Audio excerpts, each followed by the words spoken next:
ভাইরা, নওজওয়ানেরা, তরুণেরা, এ নবী পাকে প্রেমিকেরা, এই দুনিয়া তোমার আমার জন্য চিরস্থায়ী নয় গো।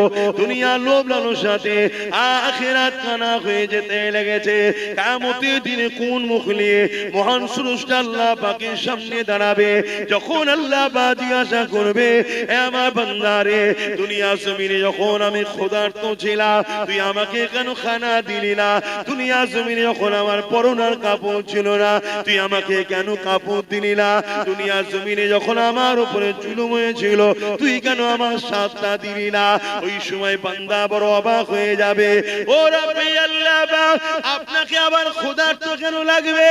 আপনি তো কায়নাতকে পালন করেন, আপনি তো রব্বুল আলামিন, তাম আলমের পালন কর্তা, আপনাকে আবার কেন ক্ষুধার্ত লাগবে? আমার আল্লাহ পাক বলতে লাগবে, বান্দারে, দুনিয়া জমিনে যখন তোর প্রতিবেশী আশেপাশে গরীব বান্দা বান্দি কোন ক্ষুধার্ত ছিল, ওদেরকে যদি খানা দিতি, ওটা আমারই সৃষ্টি, আমারই বান্দা, তাহলে আমি আল্লাহ আমাকে খানা দিয়া হতো। ওরে আমার বান্দা বান্দিরে, দুনিয়া জমিনে যখন কোন গরীব অসহায় এতিমের পরনার কাপড় ছিল না, তুই যদি তাকে কাপড় দিতি, ওটা আমার বান্দা আমাকে দিয়া হতো। দুনিয়া জমিনে যখন আমার কোন বান্দা বান্দির উপরে জুলুম অত্যাচার হয়েছিল, বান্দারে, তুই যদি আমার বান্দা বান্দির পাশে দাঁড়িয়ে জালিমদের বিরুদ্ধে লড়াই করতি, ওরে আমার বান্দা বান্দিরে, ওটা আমারই বান্দার পাশে দাঁড়ালি, আমি আল্লাহ আমারই পাশে দাঁড়ানো হতো। হ্যাঁ বান্দা, আমার কোনো প্রয়োজন না, কিন্তু আমার বান্দাকে ভালোবাসবি তুই। তাই রাসূলুল্লাহ জানিয়ে দিলে, আল্লাহ পাকে যদি দয়া পেতে চাও, আল্লাহর বান্দাদের উপরে দয়া করো, আল্লাহর সৃষ্টির উপরে দয়া করো। সে হিন্দু হতে পারে, সে বিপদে বললে তার উপরে দয়া দেখাও। কেউ আদিবাসী হতে পারে, সে মুসিবতে বললে তার উপরে দয়া দেখাও। কেউ গরিব যে কোনো ধর্মের হতে পারে, তার পাশে দাঁড়াও। এর নাম হলো ইসলাম। ইসলাম কখনো জুলুম করা শিখায় না। ইসলাম বলেছে জালিমদের বিরুদ্ধে মজবুত হয়ে লড়াই করো। আজকে আমি দেখতেছিলাম সোশ্যাল মিডিয়ায়, এমন করে একটা আইল্যান্ড রয়েছে কোন একটা দেশে, ওই দেশে আইল্যান্ডের মধ্যে 13-14 বছরের ছোট ছোট মেয়েগুলোকে তুলে নিয়ে যে বন্দী করা হয়, এবং ওই মেয়েদের ঘরে ইনজেকশন দিয়ে বিভিন্ন নেশা দিয়ে পৃথিবীর বিখ্যাত বিখ্যাত দেশের রাজা মন্ত্রী সেলিব্রিটি যাদেরকে বলা হয়, ওই 13-14 বছরের মেয়েগুলোকে ওই আইল্যান্ডের মধ্যে নিয়ে যে শোষণ করে। আজকে মুসলিম শুধু নয়, মানবতাকে জিজ্ঞাসা করি, যারা বাচ্চা বাচ্চা মেয়েদের ঘরে 13-14 বছরের মেয়েকে তুলে নিয়ে যে আইল্যান্ডের মধ্যে নিজের নফসের খিদে মিটাবার জন্য, নিজের হাবাসকে মিটাবার জন্য, নিজের শরীরের চাহিদা মিটাবার জন্য এই ফুটফুটে বাচ্চা মেয়েগুলোকে ইনজেকশন দিয়ে নেশা দিয়ে দিনের পর দিন শোষণ করে, রেপ করে, পরবর্তীতে তাদেরকে মেরে দেয় বা মরে যায়। কত অত্যাচার না হয় বলো? এদেরকে মেরে দেওয়া দরকার আছে না? না, এটাই ইসলাম বলেছে। জালিমদেরকে যেখানে পাবে, এমন করে মুশরিক জালিমদেরকে যেখানে পাবে তাদেরকে হত্যা করো। কেন? সেই সময়ে ওই জালিমদের চরিত্র এমন ছিল, বাজারে নারীদেরকে নিলামে তুলতো, বাচ্চা বাচ্চা কন্যা করে জ্যান্ত মেরে দিত। এ আজকের জালিমরা শোন, তোরা আজকে সেই জালিমদের জালিম প্রমাণ দিয়ে দিলি, কোরআনের বিরোধী করে প্রমাণ করলি। আজকে দিনে তোরা হলি সেই নারী শোষণ। সেই দিনে যেমন ছিল, আজকে দিনে তোরা তার প্রমাণ দিলি। তাই কোরআন কখনো জুলুম করতে শেখায় না, কিন্তু কেউ যদি জুলুম করে তাকে মাফ করতে শিক্ষা দেয় রে।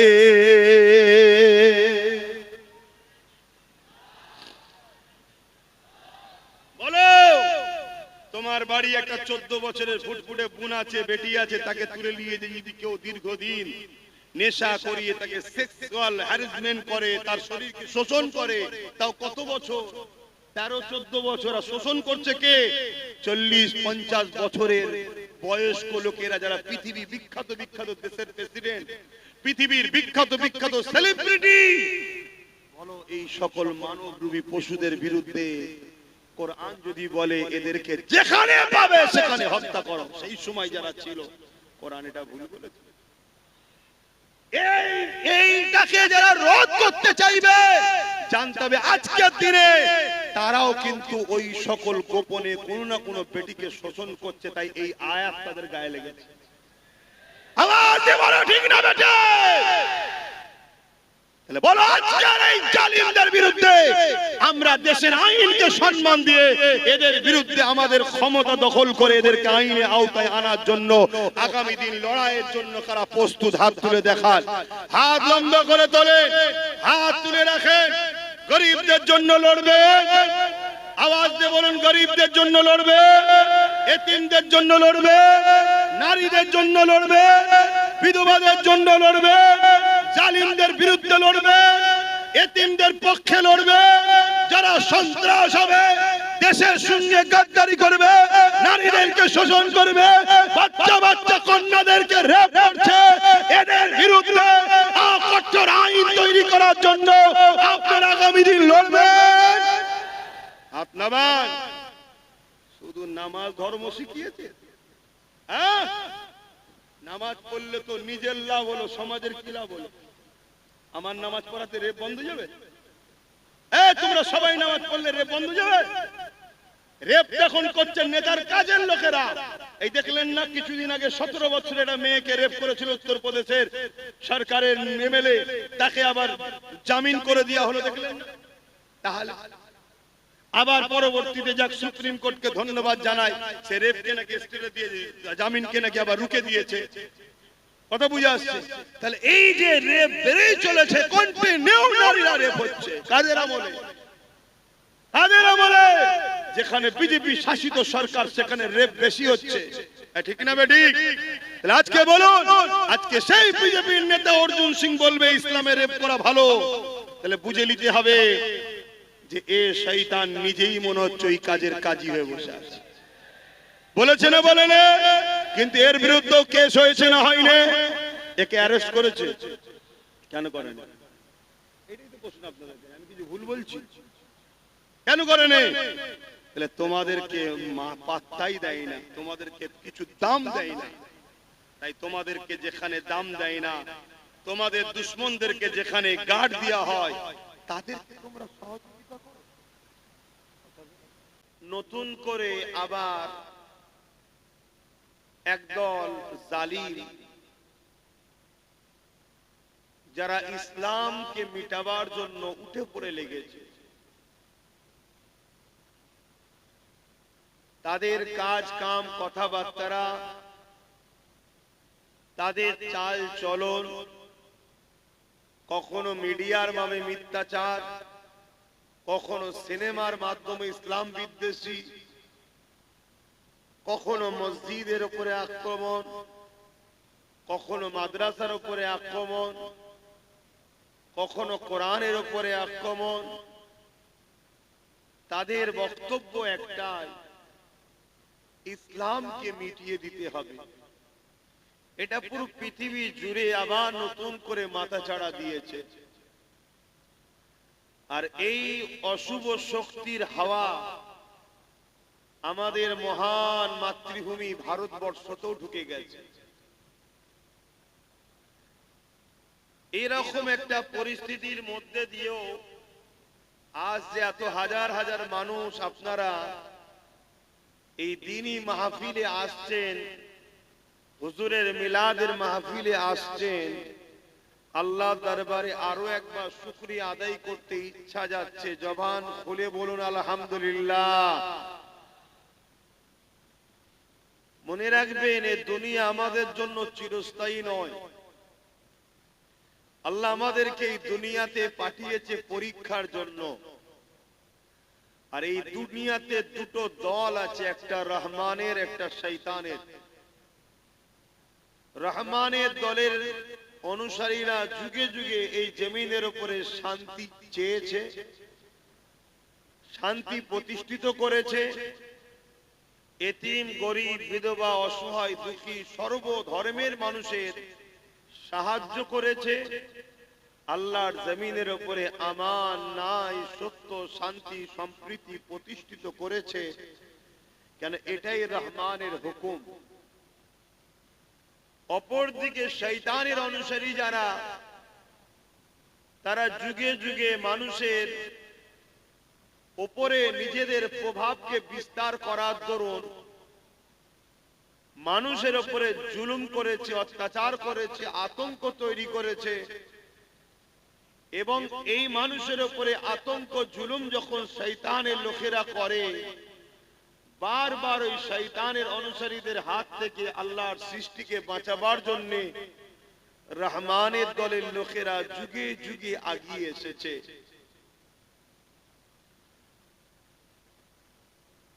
আমার রাসূল পাক সাল্লাল্লাহু আলাইহি ওয়াসাল্লামের যদি জীবন আদর্শ আমরা দেখি, আমার নবীর মিশন তো এটাই ছিল, শয়তানের দলের লোকেদের হাত থেকে অত্যাচারী, নিপীড়িত, বঞ্চিত, শোষিত, দুঃখী, গরিব মানুষগুলোকে আজাদ করিয়ে দাসত্ব শিকল থেকে মুক্ত করে তাদেরকে রহমানের দলে এনে শান্তির রাস্তা, মানবতার রাস্তা, প্রেমের রাস্তা, ইনসাফের রাস্তা, ইনসানিয়াতের রাস্তা, দুনিয়া আখিরাতের কল্যাণের রাস্তা দেখাবার জন্যই তো আমার রাসূলের মিশন চেষ্টা করেছিলেন। জোরে বলুন সুবহানাল্লাহ।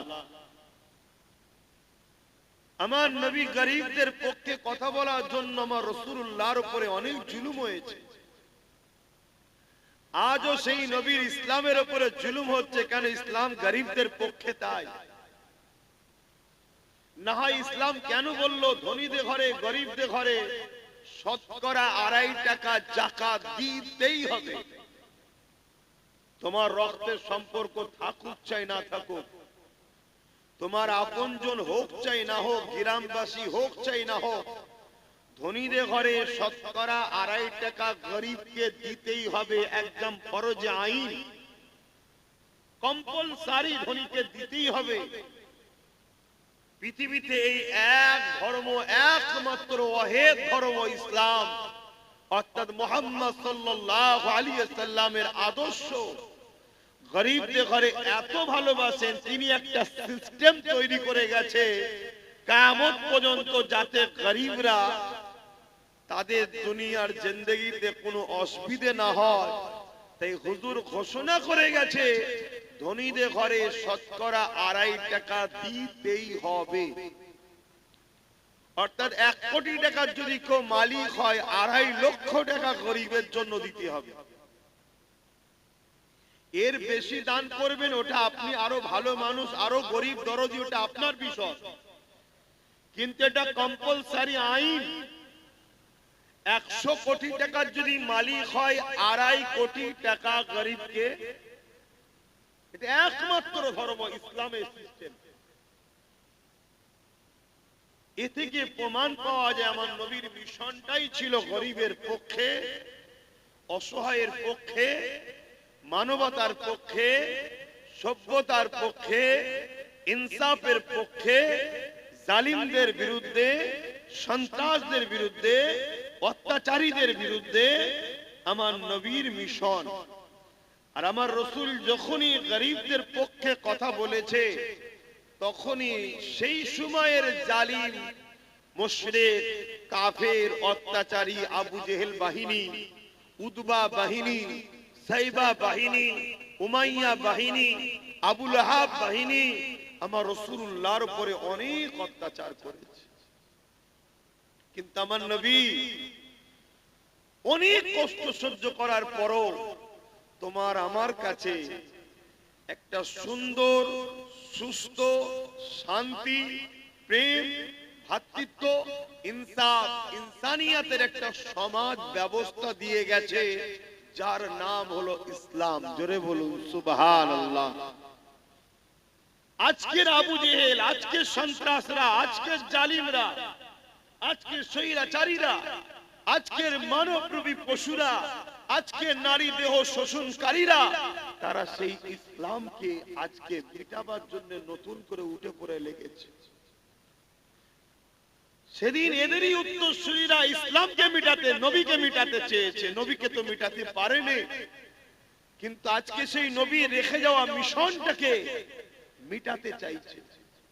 আমি উম্মতে মুহাম্মাদের কাছে জানতে চাইছি, আমরা দুনিয়ায় নিজের বসের জন্য, নিজের কোম্পানির মালিকের জন্য, নিজের দলের জন্য, নিজের নেতা নেত্রীর জন্য, নিজের ভালোবাসার কোন ব্যক্তির জন্য আমরা কত লড়াই করি,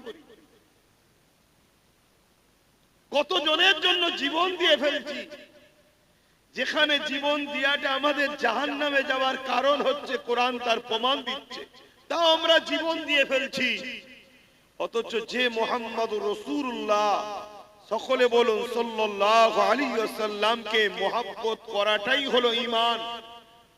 সেই রাসূলের দ্বীন আমাদের কাছে রাসূল রেখে গেছে, নবী বলছে আমি চলে যাচ্ছি, কিন্তু তোমাদের কাছে আমি তিনটে জিনিস রেখে গেলাম, কিতাবুল্লাহ,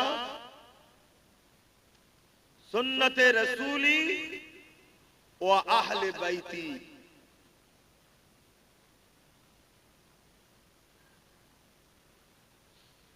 এই তিনটে জিনিস রেখে গেলাম, এই তিনটে জিনিসকে তোমরা মজবুত করে ধরবে, ধরলে লাভ কার? তোমার আমার। বলুন সুবহানাল্লাহ। দুনিয়াতেও কামিয়াবি, আখিরাতেও কামিয়াবি। কিন্তু বড় দুঃখের বিষয়, আমরা কোরআন ভোলা হয়ে গেলাম, হাদিস ও সুন্নাত ভোলা হয়ে গেলাম, আহলে রাসূলদের সঙ্গেও দূরত্ব তৈরি করলাম। আর আমরা ধরলাম কি? ধ্বংসের রাস্তা, বুরাই রাস্তা, শয়তানের রাস্তা, ইসলামের দুশমনদের রাস্তা, জালিম অত্যাচারীদের রাস্তা আমরা ধরে নিলাম। আজ এতগুলো মানুষের কাছে জানতে চাই, আজকে দুনিয়ায় যদি কেউ সামান্য কিছু পাবার নেশায়, দুনিয়ার কোন নেতা নেত্রীকে খুশি করার জন্য, দুনিয়ার কোন বসকে, কোন লিডারকে খুশি করার জন্য যদি জীবনকে কুরবান করতে পারে, পিছপা না হয়, আমি এতগুলো মানুষের কাছে জানতে চাই যে রাসূল সারা জীবন আমাদের জন্য কেঁদেছে, আজও কাঁদছে, কিয়ামতেও কাঁদবে। সেই রাসূলের রেখে যাওয়া দ্বীনকে বাঁচাবার জন্য আমরা কি আমাদের জীবনটাকেও কুরবান করতে পারবো না? পারবো না? আমি একটু আওয়াজ দিয়ে শুনতে চাইছি। এটা তো আমাদের হওয়া উচিত। দেখুন, এই জিন্দেগি তো একদিন চলে যাবে। কত মানুষ চলে যাচ্ছে না, যায় না। আজ আমি আছি, কাল চলে যাব। আমার ভাই বসে আছে, একটা সময় এখানে এসে ইনার আব্বাজান যে কেরাতগার করতেন, চলে গেছে। ইনার আব্বাজান যিনার কাছে বায়াত মুরিদ ছিলেন, আমার মুফতি আজম মেজর হুজুর পীর কেবলা, তিনিও চলে গেছেন। তিনার আব্বাজান জামানার মুজাদ্দেদ দাদা হুজুর চলে গেছেন। সুলতান হিন্দ গরিবে নওয়াজ, তিনিও চলে গেছেন। চলে তো সবাই যাবে, কিন্তু আজ আমাদের মিশনটা কি? আমরা দুনিয়ায় এসেছি, আমাদের মাকসাদটা কি? আমাদের মাকসাদ তো একটাই, যতদিন বাঁচবো মুহাম্মদ রাসূলের হয়ে বাঁচবো, মুহাম্মদ রাসূলের জন্য বাঁচবো, মুহাম্মদ রাসূলের দ্বীনের পাহারাদার হয়ে বাঁচবো। আর এর বিনিময়ে দুনিয়াতেও ইজ্জত পাবে, আখিরাতেও জান্নাত পাবে। জোরে বলুন সুবহানাল্লাহ। যারা রাসূলুল্লাহর হয়ে বেঁচেছে, রাসূলের দ্বীনের জন্য বেঁচেছে, রাসূলের দ্বীনের পাহারাদার হয়ে বেঁচেছে, তারা দুনিয়াতেও ইজ্জত পেয়েছে, আখিরাতেও ইজ্জত। আজ আমরা রাসূলের হয়ে বাঁচছি না, নবীর দ্বীনের হয়ে বাঁচছি না, নবীর দ্বীনের পাহারাদার করা ছেড়ে দিয়েছি। আজকে যাদের জন্য বাঁচতে চেয়েছি, তারাই আজকে আমাদের গলায় পা দিয়ে ডুবাচ্ছে। খেয়াল করে দেখো। আর রাসূলুল্লাহর হয়ে যে বেঁচে ছিল, নবীর দ্বীনের জন্য যে বেঁচে ছিল, খেয়াল করে দেখো, আমার তোমার মুর্শিদ কেবলা জামানার মুজাদ্দেদ সাইয়্যিদুনা আবু বকর সিদ্দিক আল কুরাইশি ফুরফুরাবি আওলাদে রাসূল দাদা হুজুর পীর কেবলা 100 বছর হতে গেল, তিনাকে আজও কোটি কোটি কোটি কোটি মানুষ ভালোবাসছে, সেই সময়ও সেই শানওয়ালা ছিলেন, সম্মানওয়ালা ছিলেন, আজও শানওয়ালা আছেন, কিয়ামতেও শানওয়ালা থাকবেন, জান্নাতেও শানওয়ালা হয়ে যাবেন। কেন? তার মিশন একটাই ছিল, মুহাম্মদ রাসূলের গোলাম আমি। জোরে বলুন সুবহানাল্লাহ। তোমাদের বাচ্চাগুলোকেও জিজ্ঞেস করো তোমরা, সে হয়তো তার দাদর বাপের নাম বলতে পারবে না, কিন্তু দাদা হুজুরকে চেনে। আমার কথা কি বলা ভুল হলো? বলো। সে হয়তো তার নানার আব্বাকে চেনে না, দাদা হুজুরকে চেনে। কেন? सबके दिल में अगर राज चाहते हो कि मुझे राज करना है हर दिल में, तो इस दिल में मोहम्मद रसूल को पहले बैठाना है। बोलिए सुभान अल्लाह। যদি সবার দিলে তুমি রাজত্ব করতে চাও, তাহলে প্রথমে তোমার দিলে হুজুরকে বসাও। তোমার চাহত তো থাকবে হুজুর ইনসাফের জন্য লড়েছে, আমি ইনসাফের জন্য লড়বো। হুজুর গরিবের জন্য ছিল, আমি গরিবের পক্ষে থাকবো। হুজুর মানবতার পক্ষে ছিল, আমি মানবতার পক্ষে থাকবো। হুজুর নারীদের অধিকারের পক্ষে ছিল, আমি নারীদের অধিকারের পক্ষে থাকবো। হুজুর গরিবদেরকে ভালোবাসতেন, আমি গরিবদের ভালোবাসবো। হুজুর যেটা করেছে আমি সেটা করব। হুজুর জালিমদের বিরুদ্ধে লড়েছে, আমিও জালিমদের বিরুদ্ধে লড়বো। তাতে জালিমটার নাম আবু জেহেল হোক, উতবা হোক, XYZ যাই হোক, সে জালিম যত শক্তিশালী হোক, আমি লড়বো। লড়তে গিয়ে যদি আমি শহীদ হয়ে যাই, কোনো পাওড়া নাই।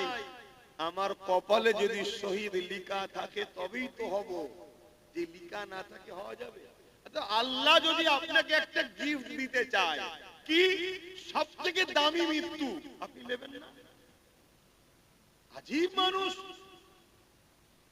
এ তো খুব নসিবওয়ালারা পায় যে আল্লাহ কাউকে দিতে চাইছে, তোকে বেহিসাব আমি জান্নাত দেবো।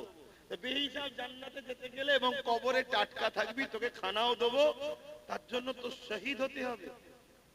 আল্লাহ তোমায় দিতে চাইছে, এটা তুমি নেবে না? আল্লাহ তোমাকে কিয়ামতের দিনে ফেরেশতাদের ঘরে দেখিয়ে ফখর করবে, দেখ এ ফেরেশতা, এই দেখ এই ছেলেটা আমার দিনের জন্য লড়তে গিয়ে জেল খেটেছে, আমার দিনের জন্য লড়তে গিয়ে কাজ গেছে, আমার দিনের জন্য লড়তে গিয়ে মাথা ফেটেছে, আমার দিনের জন্য লড়তে গিয়ে আমার হাবিবের পাশে দাঁড়াতে গিয়ে সমাজ একে বড় লাঞ্ছিত অপমানিত করেছে, এ হাজারো কষ্ট সহ্য করেছে, কিন্তু সাহাবাদের সুন্নাত ছাড়েনি, মুহাম্মদ রাসূলুল্লাহকে ছাড়েনি, আমি আল্লাহ আমাকে ছাড়েনি। এ ফেরেশতা রে, আজকের দিনে আমি একে জান্নাতের উঁচু মাকাম দান করতে চাই। জোরে বলুন সুবহানাল্লাহ। এটা ভাবো, ইসলাম কখনো শিখায়নি অন্য ধর্মের উপরে আঘাত দাও, ইসলাম কখনো শিখায়নি অন্য ধর্ম গ্রন্থের উপরে আঘাত দাও, ইসলাম কখনো শিখায়নি কারো ধর্মের বিষয়ে কুৎসা রটনা করো, কারো ধর্ম নিয়ে সমালোচনা করো। কিন্তু দুঃখের বিষয়, বারবার আমার ধর্মের বিরুদ্ধে একদল ধর্ম ব্যবসায়ী বলতে পারেন, জালিম স্বৈরাচারী বলতে পারেন, আমার ধর্মের বিরুদ্ধে আলোচনা করছে না, করেন। এর জন্য আমরা কি দোষী নয়? সমাজের ওই বাপটাকেই সবাই গাল পেড়ে যায় যার সাথে তার বাপের বেটার সাথে সম্পর্ক দূরত্ব হয়, কেউ ছেলে পুলে ওর কাজের নয়, তখনই তো হামলা করার সাহস পায় নাকি? তাহলে আজকে আমার দিনের উপরে বারবার আঘাত হচ্ছে, এর কারণ এটাই যে আমরা দিন থেকে দূরে সরে গেছি, জালিমরা বুঝতে পেরেছে। আর এইগুলো বলে বলে আমাদেরকে পরীক্ষা নেয় যে আমরা যে এদেরকে খাওয়াচ্ছি, এদেরকে যে আমাদের পিছনে ঘোরাচ্ছি, এদেরকে গান দিলাম, মেলা দিলাম, ফাংশন দিলাম, এই যে পয়লা জানুয়ারি, এই জানুয়ারিতে আল্লাহ করে তোমরা তো জান্নাতের বাগানে বসে আছো, আর ইংলিশ মাসের প্রথম মাসটা শুরু হচ্ছে তোমাদের ভালো জায়গা দিয়ে, কিন্তু লাখো কোটি মুসলমানের ছেলে এই দিনটাকে গায়ের ইসলামদের অনুসরণ করে গুনাহ সাগরে হাবুডুবু খায় না। এইগুলোতে প্ল্যান মাফিক আমাদেরকে শয়তানের অনুসারীরা জড়াচ্ছে, জড়িয়ে দেখছে যে আমরা কতটা খারাপের দিকে গেছি। তাই এগুলো কিছু কিছু কথা বলে বলে আমাদেরকে পরীক্ষা নেওয়া হয় যে দেখি বান্দাগুলো কি করে।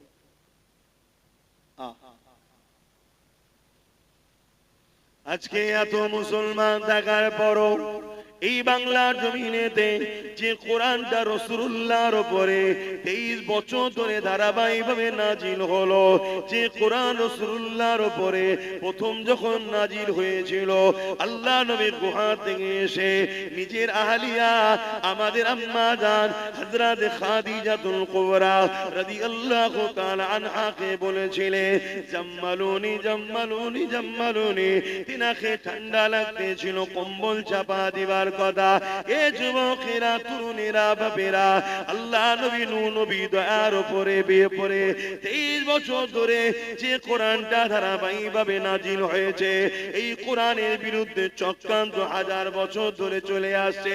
কিন্তু যারা চক্রান্ত করেছে তারা একটা দিন বলতে বাধ্য হয়েছে, এই কোরআন কোনো মানুষের কথা নয়, এই কোরআন হলো মহান স্রষ্টার ঐশী বাণী।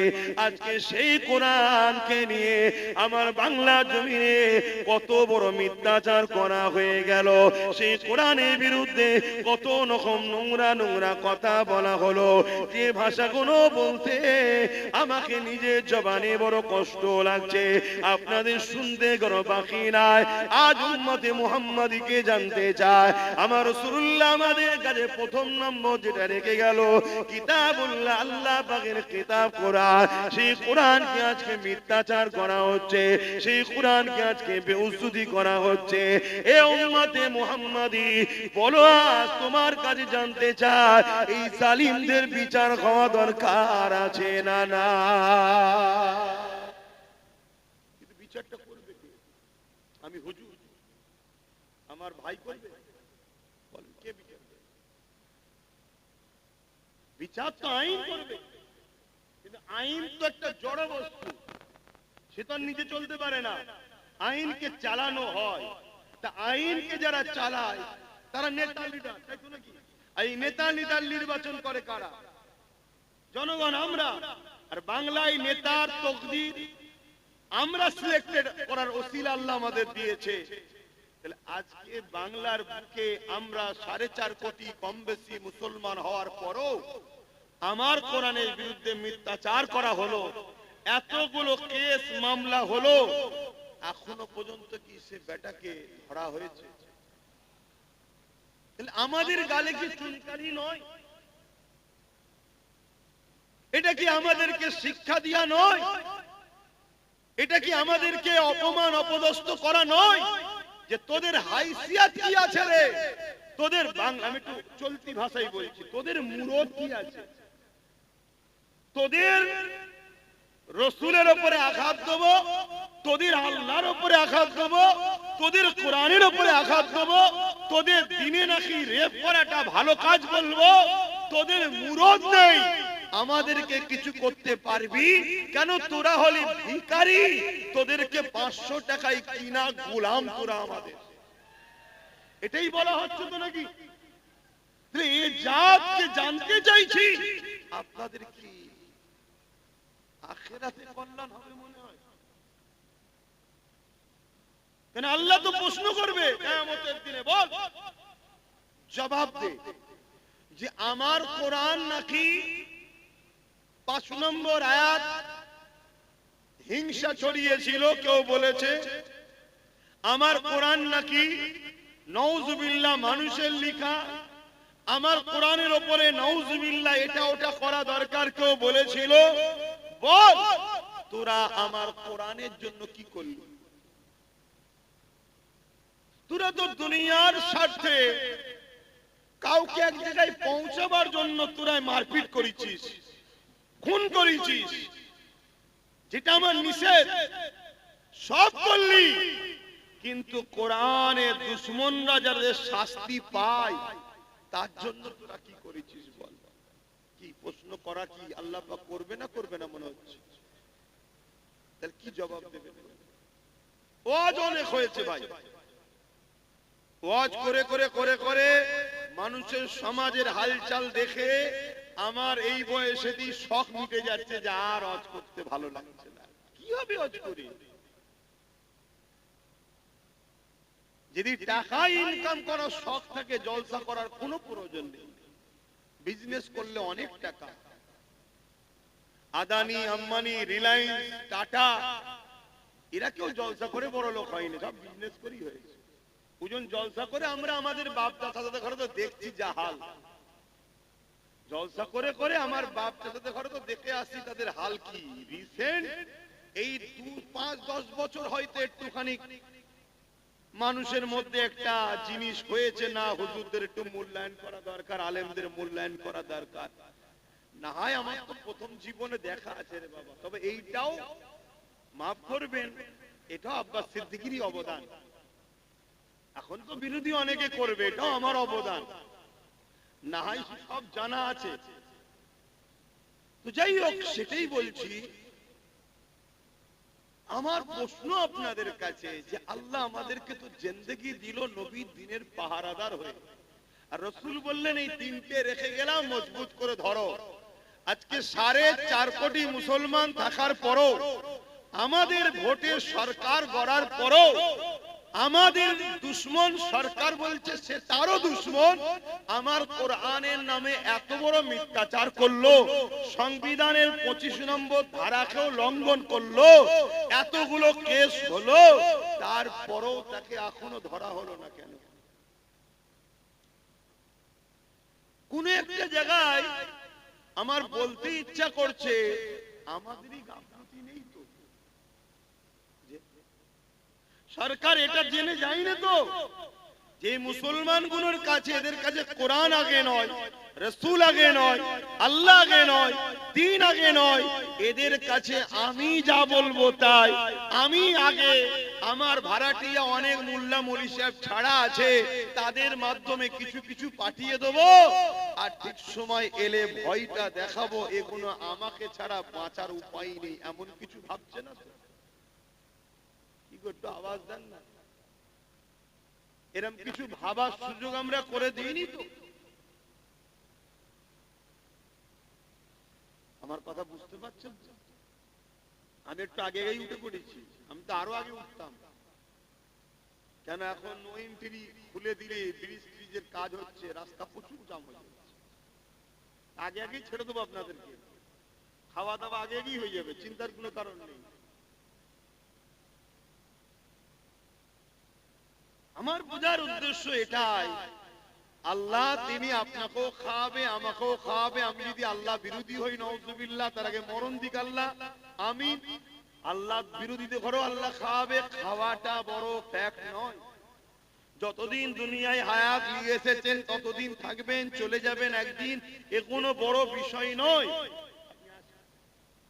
বুঝতে পারছি আল্লাহ বড় বিষয় হলো, আমার কথা শুনছেন? আগে বুঝুন, এই কানে হাত দিয়ে শুধু ঘটনা বলেছে কিছু লাভ না। বড় বিষয় হলো আল্লাহ আমাদেরকে যে জন্য পাঠালেন, আমরা সেটা কি করতে পারলাম? কোনটা সত্য, কোনটা অন্যায়, কোনটা নাই, কোনটা মিথ্যা, এটাকে পার্থক্য করার জন্যই তো আল্লাহ পাক কালামুল্লাহ কোরআনকে পাঠিয়েছে। আজকে সেই কোরআনের উপরে যখন আঘাত হয়ে গেছে, এ যুবকেরা, তরুণেরা, বাপেরা, তাহলে আমরা কি করে আর দ্বীনের পক্ষে রইলাম? আজকে এতগুলো মুসলমান আমরা দুনিয়া জমিনে কোনো কাউকে জিতাবার জন্য নিজের কওমের ভাইকে মারছি, কাউকে জিতাবার জন্য কারো নামে কেস করছি, কাউকে জিতাবার জন্য কারো ঘরকে পর্যন্ত ভেঙে দিচ্ছে।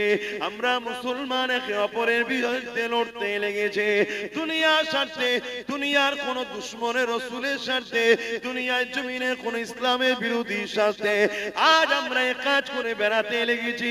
কিন্তু আজকে যখন প্রশ্নের চিহ্ন হয়ে গেছে, কোরআনের বিরুদ্ধে এমন জঘন্যতম কথা বলে দিল কোন এক জালিম, কিন্তু আজকে দিনে যার জন্য আমরা মুসলমান লড়াই করলাম, যার জন্য আমরা মুসলমান আল্লাহ বিরোধী কাজ করলাম, যার জন্য আমরা মুসলমান নিজের কওমের ভাইকে মারলাম, যার জন্য আমরা মুসলমান নিজের কওমের ভাইকে খুন করলাম, যার জন্য আমরা মুসলমান নিজের কওমের ভাইয়ের ঘরকে ভেঙে দিলাম, যার জন্য আমরা মুসলমান নিজের গ্রামের মধ্যে ফিতনা তৈরি করে দিলাম, আজকে দিনে জানতে চাই যার জন্য তুমি সব কিছু করেছো, সে তোমার কোরআনের জন্য আজকে কি করছে বলো?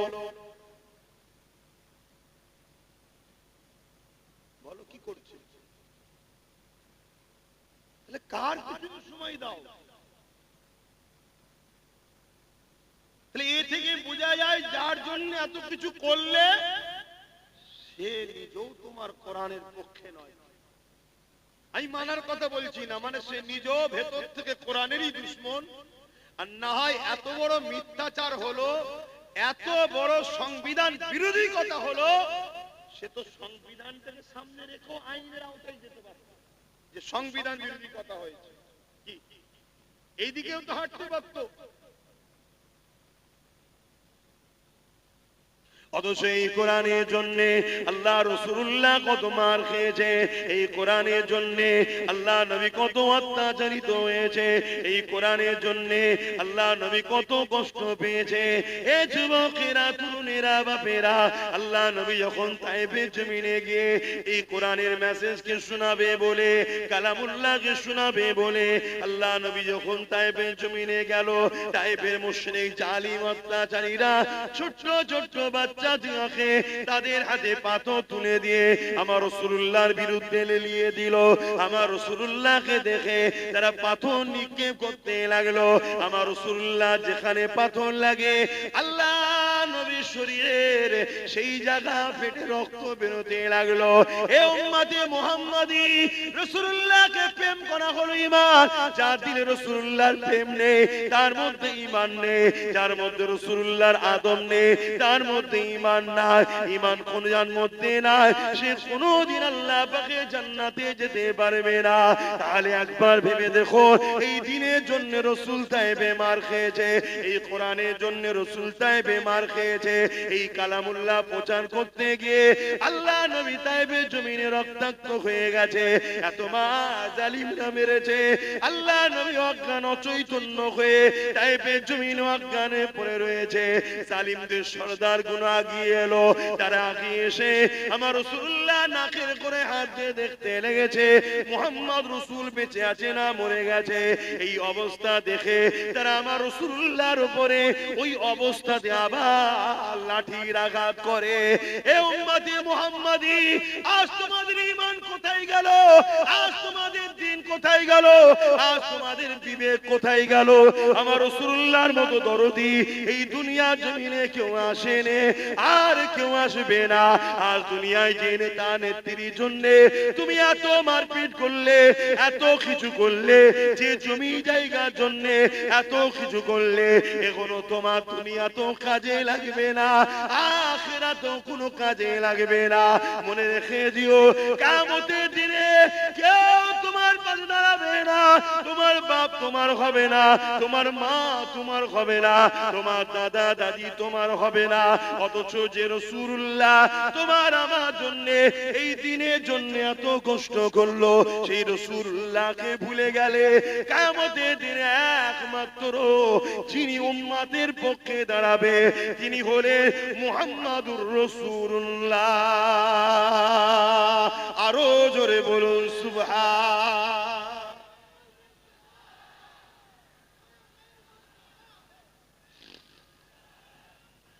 আল্লাহ বলে ওয়াজ কেন করা হয়? আপনাদের মরা অন্তরগুলোকে জাগাবার জন্য। আপনি যদি মনে করেন আল্লাহ ছাড়া, রাসূল ছাড়া আপনাদেরকে অন্য কেউ বাঁচাতে পারবে, তাহলে আব্বাস সিদ্দিকীর ওয়াজ ভুল হচ্ছে। একটু ঘুরে নেন, যখন সালাম পড়ানো হবে এসে বসে খাওয়া দাওয়া করে চলে যাবে। কেন রেজেকের মালিক আমি নই, রেজেকের মালিক আল্লাহ। আল্লাহ বিরোধীর সঙ্গে থেকে আল্লাহ দেওয়া রেজেকটা খেয়ে। আর যদি মনে হয় যে আমাদের আল্লাহ রাসূল ছাড়া কেউ নেই, তাহলে তুমি সব জায়গায় পা ফেলার আগে একবার দেখে নাও আমি আল্লাহ রাসূলের দুশমনের সাথ দিচ্ছি না তো। আমার দিনের বেলায় একে পাওয়া যাবে তো, আমার কোরআনের বেলায় একে পাওয়া যাবে তো। সে মানে চাই না মানে তার ব্যাপার, কমসে কম আমার কোরআনের উপরে আঘাত যখন দেবে সেই বাড়ির কর্তা হয়ে যেন বলে, এই তুই ছেলের মধ্যে তুই মানিস না তোর জায়গায়, কিন্তু এ মানে একে আঘাত দিলি কেন, তুই কৈফিয়ত দে। এই কর্তার পিছনে দাঁড়ানো দরকার আছে না? আজ আমরা কি করলাম? আজকে এত সাহস গুলো হচ্ছে কি করে? দেখছেন না, বলছে যদি আমি ভুল করে থাকি আইনে যান, কেসে যান। কেন এ জালিম জানে যে মুসলমানরা আইনে গেল, আইনের জায়গা তো এরা অধিকার পাবে না, কারণ আইনের রক্ষক যারা, আইন যারা চালনা করছে তারা আমাদেরই লোক বসে আছে। কিন্তু এই ভুলটা আমরা করেছি হাকি না, আমরা আমাদের বাচ্চার পাতকে কেটে নিয়ে ইসলামের দুশমনদের পেটকে ভরিয়েছি হাকি না। নিজের পাপকে বুঝতে শেখেন, নিজের ভুলকে বুঝতে শেখেন। আল্লাহ দোহাই দিয়ে বলছি, আমার তো ভয় হচ্ছে এই জালিমদের হাতে মার খাবার আগে আল্লাহ আমাদেরকে মেরে দেবে। স্বাভাবিক। পাকিস্তানের বিরুদ্ধে আমার বর্ডারে কাশ্মীরে লোক লাগানো আছে, 11 লক্ষ কম বেশি সেনা দাঁড় করানো আছে। এরপরেও যদি পাকিস্তান হু করে আমার দেশ দখল করে, ওই 11 লক্ষকে তো মাইনেতে কোনো লাভ নেই, ওই 11 লক্ষ করে রেখে তো কোনো লাভ নেই, ঠিক না বেটি? ঠিক আমার আল্লাহ পাক তো আমাকে খাওয়াচ্ছে, আমাকে বাঁচিয়ে রেখেছে, উম্মতে মুহাম্মাদি করে নসিব বড় করেছে। খেয়াল করে দেখুন, আল্লাহ কোন গুমুত খাওয়া দলে পাঠাই নাই, আল্লাহ তোমাকে পাঠিয়েছে আমিনার লালের উম্মত করে। জোরে বলুন সুবহানাল্লাহ।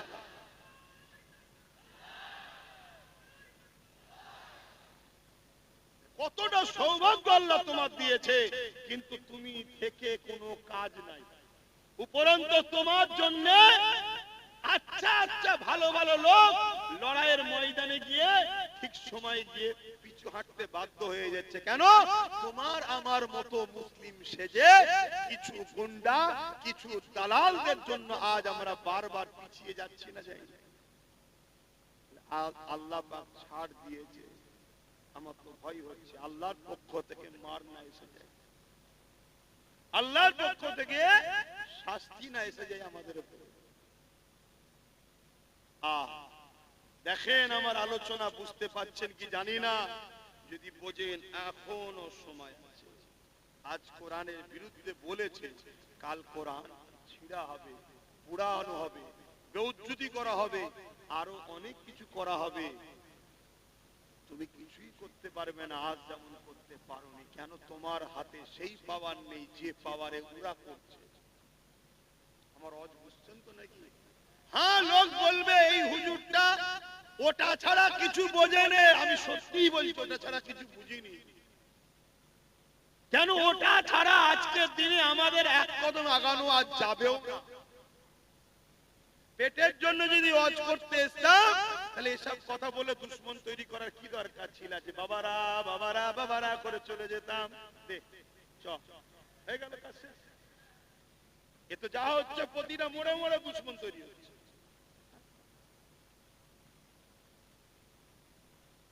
যদি এটার প্রয়োজন না থাকতো, তাহলে রাসূলুল্লাহ কেন দোয়া চাইতেন যে আল্লাহ আমাকে আপনি রাজ ক্ষমতাও দেন? মদিনায় গিয়ে নবী রাষ্ট্র কায়েম করলেন, রাষ্ট্র প্রধানও তৈরি হলেন। কেন? কিছু মাথায় ঢুকছে? বোঝো। যদি না বোঝো, যেদিন আল্লাহ বুঝাতে শুরু করবে সেদিন কিন্তু আর রেহাই পাবে না। আমাদেরকে আল্লাহ তো রাসূলের ওয়ারিস করেছে, আল উলামা ওয়ারাসাতুল আম্বিয়া, রাসূলের ওয়ারিস করেছে আমাদেরকে, তোমাদেরকে দ্বীন বুঝাবার জন্য। চোখের সামনে দ্বীনের মতো সত্য জিনিস দেখতে পাচ্ছি যে পৃথিবীর বুকে সর্বকালের সর্বশ্রেষ্ঠ আসমানি কিতাব কোরআনের মোকাবেলায় আজকের দিনে কোনো কিতাব দাঁড়াতে পারেনি আর পারবে না। আমি কোনো কিতাবকে ছোট করছি না, কিন্তু সত্যটা বলছি। আমেরিকায় যখন কম্পিউটার আবিষ্কার হয়, ওই কম্পিউটার উপরে প্রত্যেকটা ধর্মের ধর্মগ্রন্থকে রাখা হচ্ছে, সবটা বলছে রং রং রং। আর কোরআন যখন দেওয়া হয়, গ্রিন লাইট জ্বলে উঠেছে, আগের গুলো লাল লাইট রং, গ্রিন লাইট জ্বলে উঠেছে, অর্থাৎ রাইট। জোরে বলুন সুবহানাল্লাহ। আজকে যে কোরআনকে নিয়ে আমেরিকা রিসার্চ করছে, যে কোরআনকে নিয়ে ব্রিটেন রিসার্চ করছে, যে কোরআনকে নিয়ে সাউথ আফ্রিকা রিসার্চ করছে, ফ্রান্স রিসার্চ করছে, আমার ভারতবর্ষে কোটি কোটি টাকা খরচ করে রিসার্চ হচ্ছে। যে কোরআনকে নিয়ে রিসার্চ করতে করতে করতে করতে পৃথিবী বিখ্যাত বিখ্যাত ধর্মগুরুগুলো পর্যন্ত ইমানের কালেমা পড়ে কোরআনের প্রেমিক হচ্ছে। জোরে বলুন সুবহানাল্লাহ। সেই কোরআনের বিরুদ্ধে 40% মুসলমান থাকা অবস্থায় এত বড় কথা বলে এখনো ঘুরে বেড়াচ্ছে, আইন তার ব্যবস্থা নিচ্ছে না। এ থেকে বুঝতে কি আমাদের বাকি, যে বলছে সেও কোরআনের দুশমন, যার হাতে ক্ষমতা আছে সে কোরআনের দুশমন নয়? আমি সবাইকে জিজ্ঞেস করছি, আমি আবার বলছি, আপনারা যদি আমার কথাই অমত হন, দয়া করে একটু রাস্তার আশপাশে বসেন, ঘরে সালামটা যখন দেবো, এটা তো সিগন্যালও রয়েছে, সালামে দেওয়ার পরেই দোয়া হয়, এটা সিগন্যাল বোঝাও যায় যে খাবার ব্যাপার আছে, তখন চলে আসবেন। আমি খুলে বলছি কথা, আমি কাউকে ছোট করছি না। হাকিকাত যে বসে পড়েছি, ভাইজান দাওয়াত দিয়ে ডেকে নিয়েছে, এখানে আমি প্রায় বলি জলসাটার সাথে আমি জড়িয়ে আছি, আপনারা আসবেন, দাওয়াত দিই তো নাকি, নিয়ে সেই সব কথা শোনাচ্ছে কেন? আমি কি শোনাবো আপনাকে বলুন তো? নামাজের কথা, রোজার কথা? আমার কোরআন অপমান হচ্ছে, তুমি মসজিদে গিয়ে সেজদায় পড়েছো? হ্যাঁ, তোমার মতো নামাজি 72টা দল জাহান্নামে যাবে নামাজ পড়ে, তুমি জানো না? আজকে কত নামাজি দল আছে, কত রোজাদারের দল আছে, হ্যাঁ, তাদের মুখে কোনো কথাও নেই, এত বড় কথা হয়ে গেল, এখনো কোনো প্রতিবাদ নেই। এ থেকে তো বুঝে নিতে হবে যে রাসূলুল্লাহ বলেছে আমার উম্মতের মধ্যে 73 দলে বিভক্ত হবে, 72টা দল জাহান্নামে যাবে, একটা জান্নাতে থাকবে। 72 দলেই নামাজ রোজা, 73 দলেই নামাজ রোজা, হজ যাকাত দাড়ি টুপি সব থাকবে, এরপরও জাহান্নামে যাবে। কেন? তাদের অন্তরে ঈমান থাকবে না। যার অন্তরে কোরআনের পক্ষে প্রেম নেই, কোরআনের নিয়ে এত বড় কথা হচ্ছে, দুটো কথা বলার যার সময় নেই কোরআনের পক্ষে এবং কোরআনের দুশমনদের ঘরে উম্মতে মুহাম্মাদীকে চিনাবার যাদের সময় নেই, তারা কিসের ঈমানদার? তাদের কিসের নামাজ? তাদের কিসের রোজা? তারা কিসের সমাজের স্কলার, কিসের বক্তা, কিসের হুজুর, কিসের পীরজাদা? আমি তো বুঝতেই পারছি না। আমার খদ্দুরা কেন কি বুঝতে পারছি না? আপনারা আমি তো শুনেছি নাকি অনেক বড় বড় সব ইমাম অ্যাসোসিয়েশন, অমুক অ্যাসোসিয়েশন, অমুক কমিটি, তমুক কমিটির সঙ্গে ডাইরেক্ট নাকি রাজ্য সরকারের সব যোগাযোগ আছে, মাঝে মাঝে সব বসে আর করে। এত কমিটি ফমিটি তারা বলতে পারছে না যে 24 ঘন্টার মধ্যে যদি না ধরেন তাহলে আপনার সঙ্গে আগামী দিন আর বসা যাবে না। কেন? বসলেই জাতি বলবে এরা ইমাম হতে পারে কিন্তু এরা কোরআনের দুশমন। কই কেউ কিছু বলছে না কেন? অনেকে বলে আমি ফোন করলে আমার ঘরে চলে আসবে। কি আমার কথা কিছু বুঝছেন? আমার কিছু বলা ভুল হচ্ছে? দেখেন, যদি কারো মনে হয় যে না আপনার ভুল হচ্ছে, আমি তাকে বলবো আপনার সাথে আমার চলা সম্ভব নয়। আপনি আপনার রাস্তা আলাদা করে নেন, আমার রাস্তা আলাদা, তাতে আমার চলার পথে যদি কেউ নাও থাকে আমি একাই। কিন্তু মানে একা কি করবেন? আমি তো কোনোদিনই কিছু করতে পারিনি, সবটাই তো আমার আল্লাহ করে, আমি তো শুধু চেষ্টা করছি। যাদের হৃদয়ে আছে আল্লাহর ভয়, তারা কখনো নবী ভুলে যায় না। আল্লাহর প্রেম ছাড়াই দুনিয়ায় কারো কাছে কোনো কিছু চাই না। যাদের হৃদয়ে আছে আল্লাহর ভয়,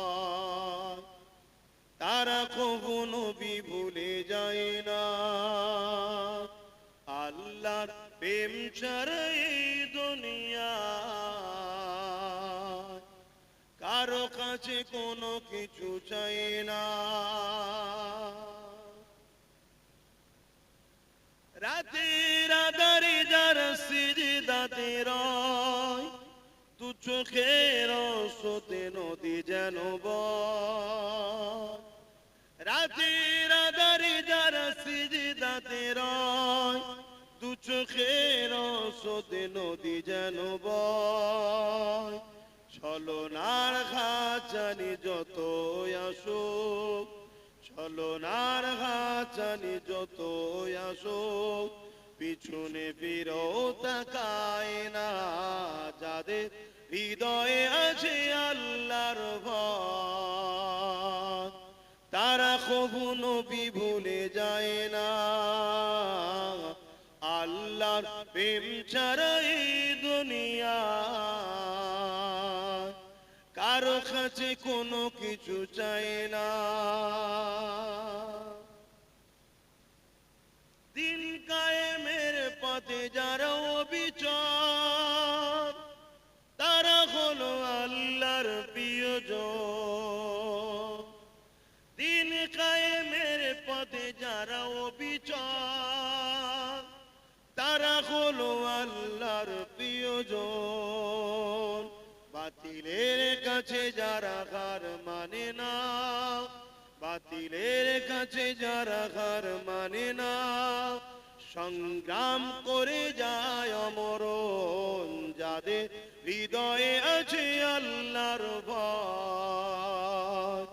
তারা কবু নবী ভুলে যায় না, আল্লাহ প্রেম ছাড়া এই দুনিয়া কারো কাছে কোনো কিছু চায় না।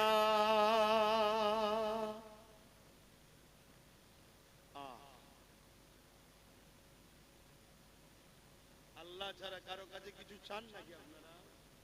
যে কিন্তু আজ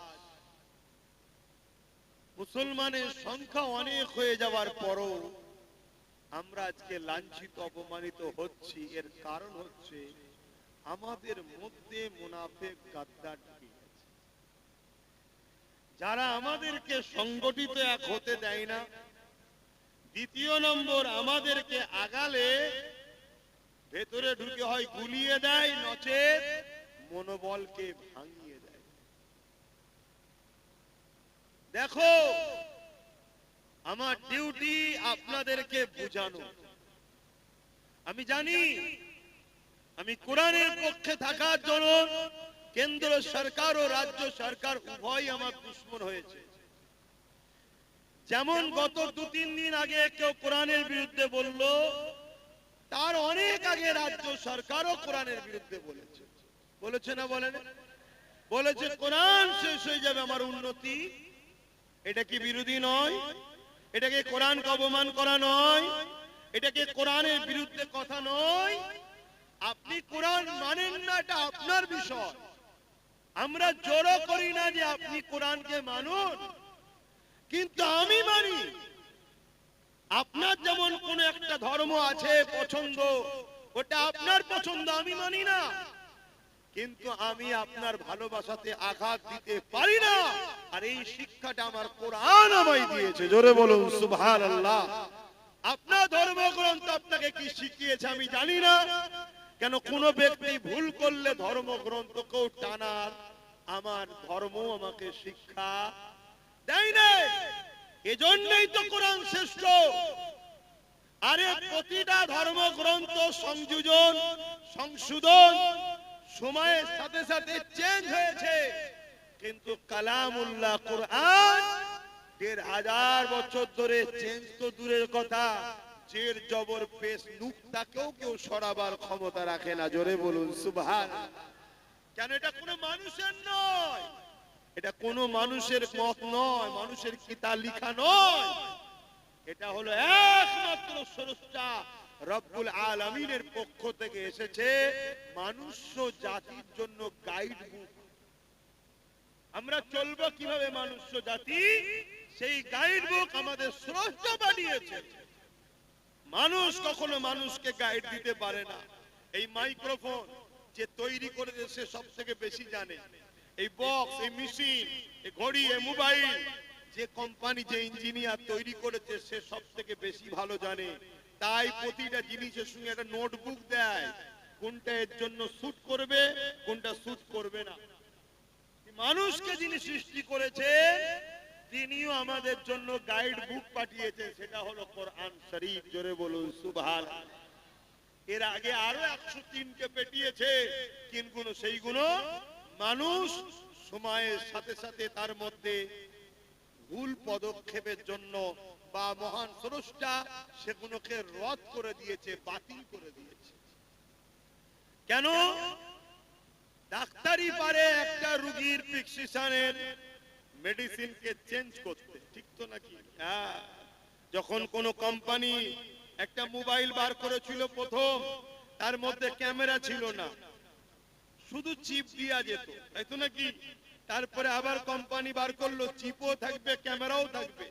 তারপরে কোম্পানি আরো একটু বার করলেন, সেখানে আবার কি জিবি সিস্টেম দিলেন, চিপ ছাড়াও চলবে। কিন্তু আগের গুণও আছে, যত আসমানি কিতাব আছে সব গুণ কোরআনে আছে। কোরআন কিন্তু একদম লেটেস্ট। জোরে বলুন সুবহানাল্লাহ। এরপরে আর কোন আসমানি কিতাব আসবে না। এই কিতাব এসেছে হুদাল লিন্নাস, মানুষের জন্য। মানুষের জন্য এই কিতাব এসেছে। সে যে ধর্মেই জন্ম হোক না কেন, প্রত্যেকটা মানুষকে কল্যাণ, সঠিক রাস্তা, নিরাপত্তা, প্রেম, ভ্রাতৃত্ব, ভালোবাসা, সন্ত্রাস মুক্ত পৃথিবী, দুর্নীতি মুক্ত পৃথিবী, নেশা মুক্ত পৃথিবী, রেপ মুক্ত পৃথিবী, খুন মুক্ত পৃথিবী একমাত্র কোরআন দিতে পারে। জোরে বলুন সুবহানাল্লাহ। আমেরিকা তো এত কিছু করেছে, রেপকে বন্ধ করতে পেরেছে, ডিভোর্স বন্ধ করতে পেরেছে, কিন্তু কোরআন যে মদিনা 100% মেনে চলে, সেই মদিনা শরীফকে দেখো 1450 বছর 1500 বছর ধরে ওই মদিনায় কখনো রেপ তো দূরের কথা, একটা নারীকে ইফতিজিংও করা হয় না। জোরে বলুন সুবহানাল্লাহ। যুবকেরা, তরুণেরা, এ নবী পাকের প্রেমিকেরা, কোরআনকে মুহাব্বত করে ভালোবাসো, কোরআনের পক্ষে আওয়াজ তোলো।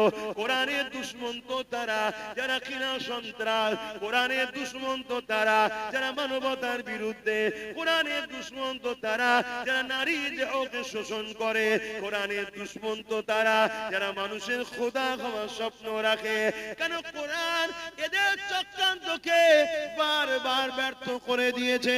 কোরআন মানুষের চোখকে খুলে দিয়েছে, কোরআন মানুষকে জানিয়ে দিয়েছে মানুষ কখনো মানুষের প্রভু হতে পারে না। তোমরা মানুষের উপাসনা করো না। কোরআন জানিয়ে দিয়েছে তামাম কায়নাতের মালিক হলেন একজন, লিল্লাহি মা ফিস সামাওয়াতি ওয়া মা ফিল আরদ, জমিন আসমানের একমাত্র মালিক হলেন আল্লাহ। এই জন্য কোরআনকে তারা অপছন্দ করে। এই কোরআন জানিয়ে দিয়েছে কেউ যদি রেপ করে, ওই রেপিস্টকে গলা পর্যন্ত পুঁতে দিয়ে তাকে পাথর মারতে মারতে মেরে ফেলো। কেননা যে নারী জাতির সম্মান দিতে পারে না, তার পেটে দেখার কোনো অধিকার নাই। তাই রেপিস্টকে মারতে বললে আজকের যারা রেপিস্ট তারা কোরআনের বিরুদ্ধে তো কথাই বলবে। কেন? কোরআন যদি থাকে রেপিস্টদের উপরে আইন চালু হয়ে যাবে, রেপিস্টদের বিরুদ্ধে কথা হবে। এ যুবকেরা, তরুণেরা, হে আমার নবী পাকের প্রেমিকেরা, কোরআন জালিমদের বিরুদ্ধে লড়াই করতে বলেছে, কোরআন জালিমদের বিরুদ্ধে সংগ্রাম করতে বলেছে। আজকে দিনে যারা জালিম আছে তারা তো কোরআনের বিরোধী করবে, কিন্তু দুঃখের বিষয় তুমি আমি কোরআনের মাননেওয়ালা বলে সেই জালিমদের সঙ্গে কি করে দল করি, সেই জালিমদের সঙ্গে কি করে সাথী, সেই জালিমদের সঙ্গে কি করে উঠা বসা করে, সেই জালিমদের কি করে শক্তিশালী করি। এটাই তো বড় দুঃখের বিষয়, এটাই হলো বোঝার বিষয়। মনে রেখে দিও, তুমি আল্লাহ পাকে তোমাকে আমাকে ছাড় দিয়েছে, ছেড়ে কিন্তু দেয়নি। এ নওজওয়ানেরা, কিয়ামতের দিন দিনে কোরআনকে যারা মহব্বত করবে, কোরআনকে যারা প্রিয়ার করবে, আমার আল্লাহ পাক কিয়ামতের দিনে কোরআনের খাতিরে তাদেরকে নাজাত দিয়ে দেবে। কিয়ামতের দিনে কোরআনকে আল্লাহ সুন্দর করে সাজাবে। সেই কোরআন তখন বলতে লাগবে, ও রব্বি আল্লাহ পাক, এই জমিনের উপরে যারা আমার হয়ে কথা বলেছে, আমাকে মুখস্থ করেছে, আমাকে স্মরণ করেছে, আমাকে মুখস্থ করেছে, আমাকে এমন কোন সিনার মধ্যে রেখেছে, ও রব্বি আল্লাহ পাক, আজকে দিনে তাদেরকে আপনি নাজাত দিন, নাজাত দিন। ওই কোরআনের খাতিরে আল্লাহ কোরআনের প্রেমিকদেরকে আল্লাহ সেদিন জান্নাতি বানিয়ে দেবে। আরো জোরে বলুন সুবহান।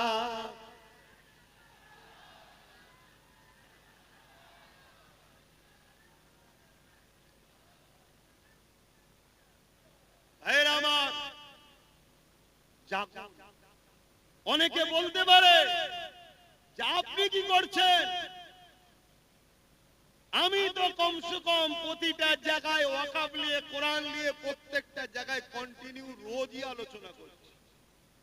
আমার ওয়াজে যায় তারা শুনে না, শুনে না। আমার যতটুকু ক্ষমতা আছে আমি মানুষকে জাগাচ্ছি। এই মানুষ জাগাতে ভাঙড়ের মানুষ একটা মাত্র আমার ভাই তার সাথ দিয়েছিল। তার দ্বারা সর্বপ্রথম বাংলায় কোরআনের দুশমনের বিরুদ্ধে কেস করিয়েছি এবং তার দ্বারা আরো অনেক উপরে উপরে চিঠিও পাঠিয়েছি। তার ক্ষমতা যত দূর আছে। কিন্তু আপনি যদি জানতে চান তাহলে আমার দিনের কথা শোনেন। যদি এই বাংলার মানুষ তোমরা আমার সাথ দিতে বা আগামীতেও যদি দাও, আল্লাহ যদি দয়া করে, কখনো যদি আল্লাহ ক্ষমতায় আনে, এমন আইন করব, কোরআন শুধু নয় কোন ধর্মগ্রন্থের উপরে যদি আঘাত দেয় তার 12 বছরের জেল হবে, কোনো জামিন যোগ্য হবে না, এমন আইন তৈরি করব। এটা হওয়া দরকার। আজকে বিভিন্ন রাজ্যে হচ্ছে, বিভিন্ন রাজ্যে হচ্ছে যেখানে 5% মুসলমান। কত পার্সেন্ট? 5।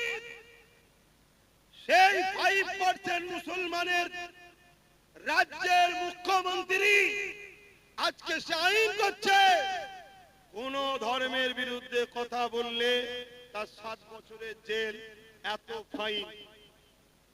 আর আমরা 40% মুসলমানের বাংলা সবাই মিলে যার কোলে উঠে বসে আছি, একটা পর্যন্ত বিবৃতিও দিল না যে এরকম অন্যায় কথাকে উইড্রো করে নাও, নাই আইনের আওতায় আনতে বাধ্য হব, এটাও বলল না।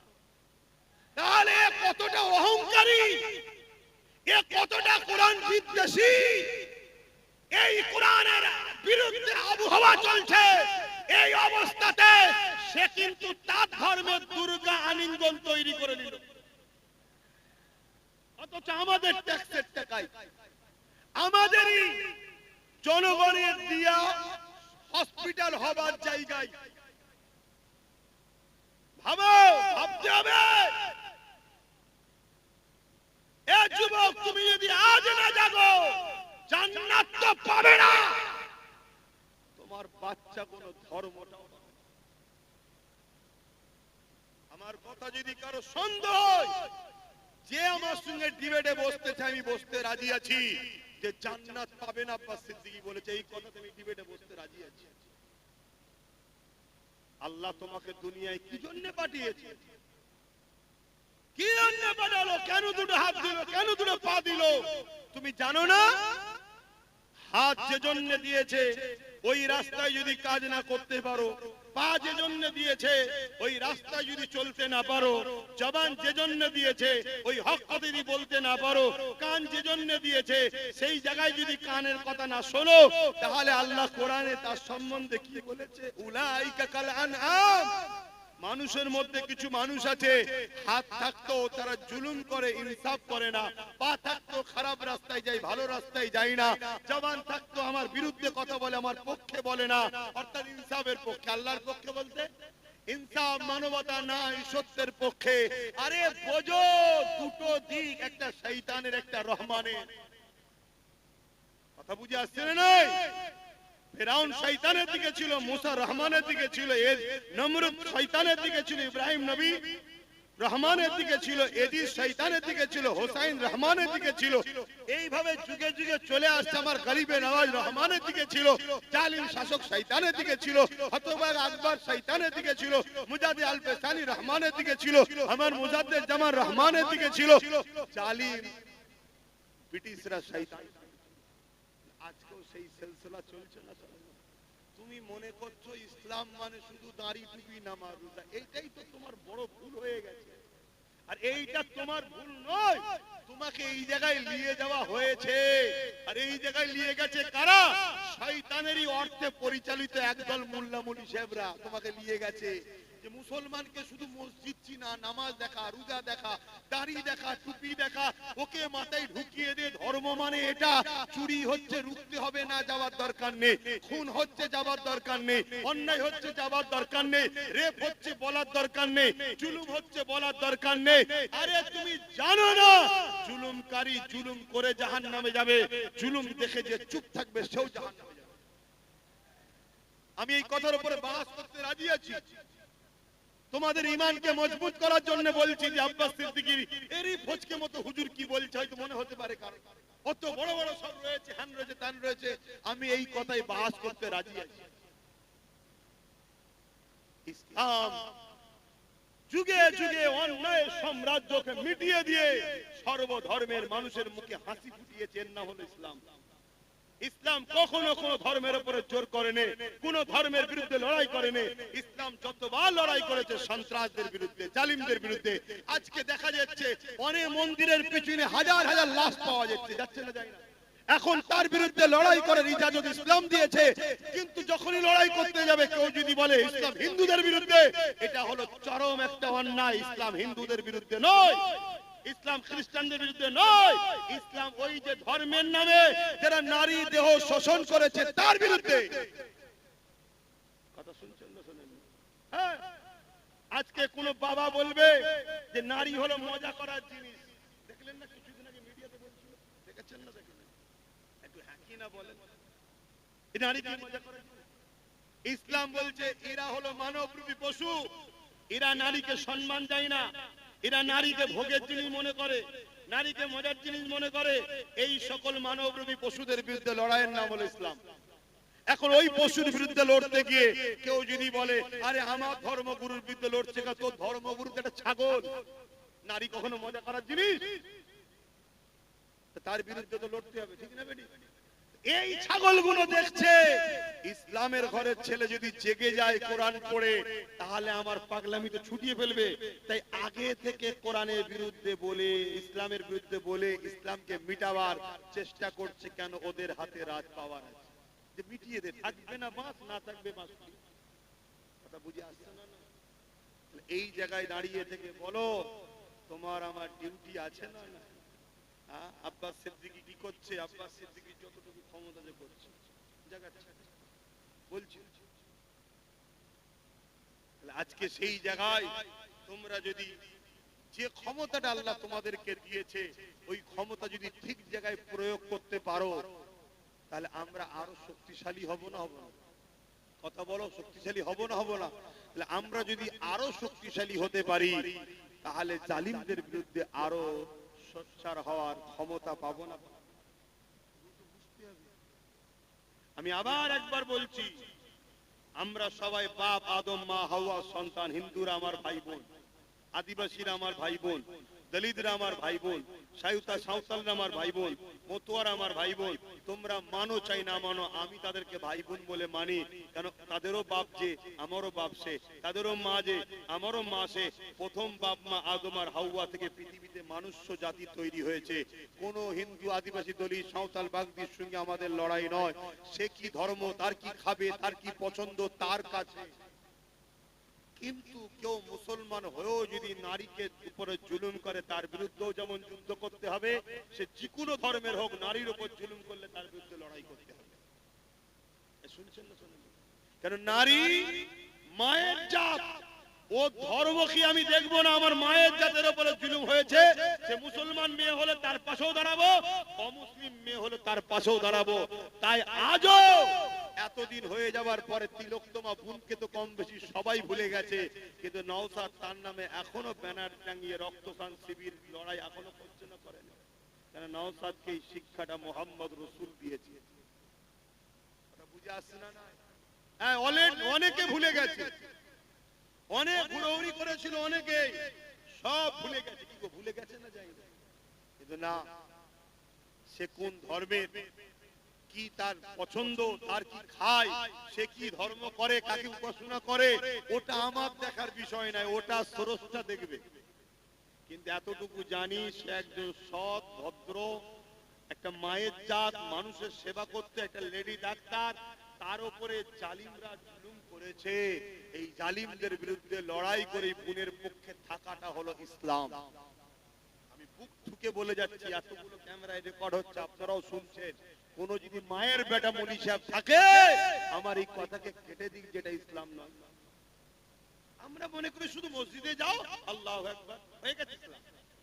আরে 24 ঘন্টার মধ্যে 5 ওয়াক্ত নামাজ, 5 10 50 1 ঘন্টা সময়, বাকি 23 ঘন্টা আল্লাহ কি বেকার পাঠিয়েছে নাকি? আর কি কাজ নেই? আর কি কাজ নেই? এগুলো বোঝে। ভাইরা, নজওয়ানেরা, তরুণেরা, এ নবী বাকি প্রেমিকেরা, এই দুনিয়া তোমার আমার জন্য চিরস্থায়ী নয় গো। দুনিয়া লোভ লালসাতে আখিরাত কানা হয়ে যেতে লেগেছে। কিয়ামতের দিনে কোন মুখ নিয়ে মহান স্রষ্টা আল্লাহ পাকের সামনে দাঁড়াবে? যখন আল্লাহ পাক জিজ্ঞাসা করবে, হে আমার বান্দারে, দুনিয়া জমিনে যখন আমি ক্ষুধার্ত ছিলাম, তুই আমাকে কেন খানা দিলি না?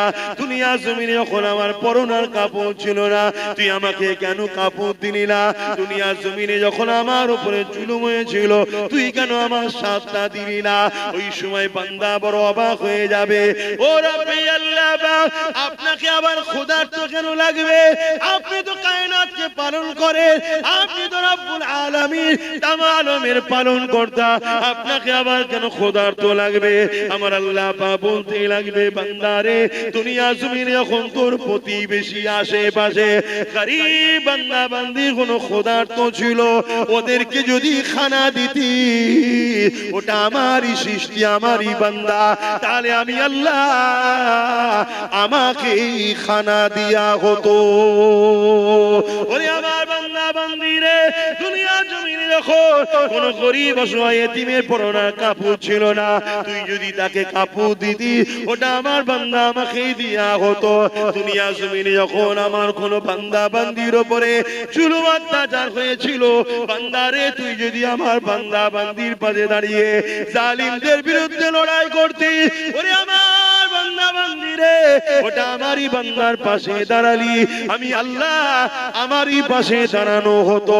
হ্যাঁ বান্দা, আমার কোনো প্রয়োজন না, কিন্তু আমার বান্দাকে ভালোবাসবি তুই।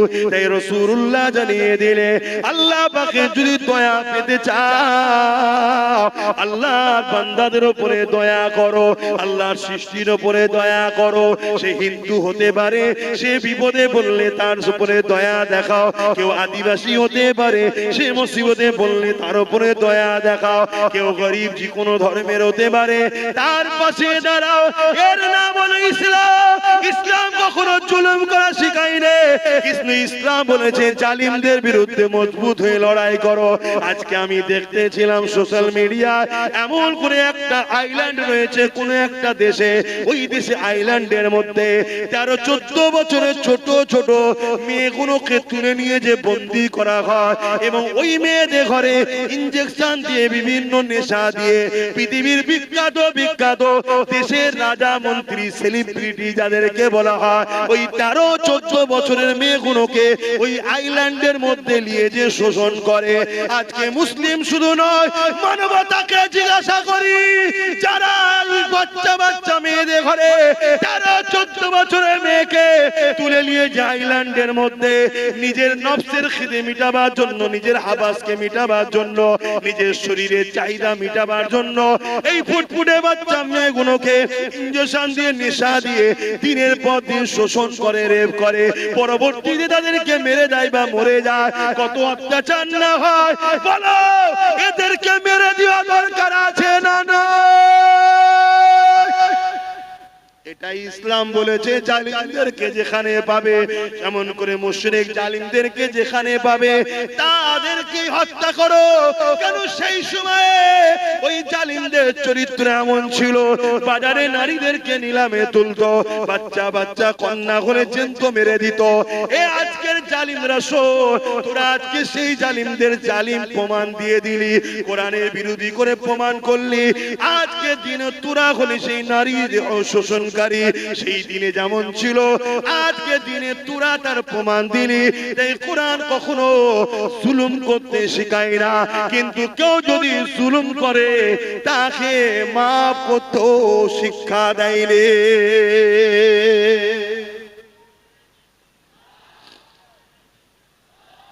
বলো, তোমার বাড়ি একটা 14 বছরের ফুটফুটে বোন আছে, বেটি আছে, তাকে তুলে নিয়ে যদি কেউ দীর্ঘদিন নেশা করিয়ে তাকে সেক্সুয়াল হ্যারাসমেন্ট করে, তার শরীরকে শোষণ করে, তাও কত বছর, 13-14 বছর। আর শোষণ করছে কে?